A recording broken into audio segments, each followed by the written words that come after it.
সে আজ অনেক দিনের ঘটনা। বেলেঘাটার হরিহর গাঙ্গুলি নামক একজন ভদ্রলোক কলকাতা থেকে পাবনা আশ্রমে শ্রী শ্রী ঠাকুরের সন্ধানে আসেন।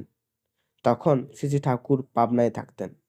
কিছুদিন আশ্রমে থাকার পর হঠাৎ শ্রী শ্রী ঠাকুর একদিন তাঁর দিকে তাকিয়ে বললেন, দাদা, আপনি কি কাজ করেন? উত্তরে সে দাদাটি বললেন, তিনি মার্টিন কোম্পানিতে 500 টাকা মাইনের ড্রাফটসম্যানের কাজ করেন।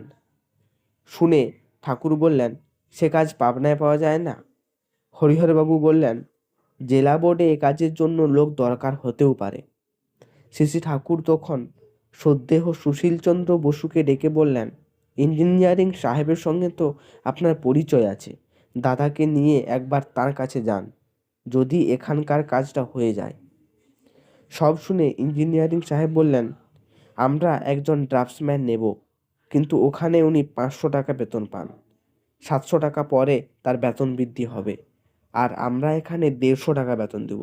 পরে সেটা ম্যাক্সিমাম 250 টাকা হতে পারে।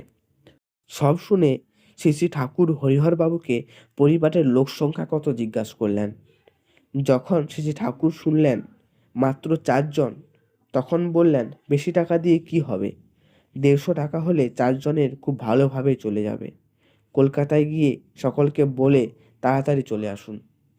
হরিহরবাবু পরদিনই কলকাতায় রওনা হয়ে গেলেন। আত্মীয় স্বজন, বন্ধু বান্ধব সবাই বলতে লাগলো যে ওনার মাথা খারাপ হয়েছে, নইলে এরকম কেউ করে না। ফলে ওনার আর আশা হলো না পাবনায়। 6 মাস পর কঠিন এক অসুখ দেখা দিল সে দাদার মধ্যে। বাঁচার আশা নেই বললেই চলে। তখন সে দাদা চিঠি মারফত সব কথা তিনি শ্রী ঠাকুরকে জানালেন। উত্তরে শ্রী শ্রী ঠাকুর লিখলেন, দাদা, সময় থাকতে আপনাকে আসতে বলেছিলাম, তখন এলেন না।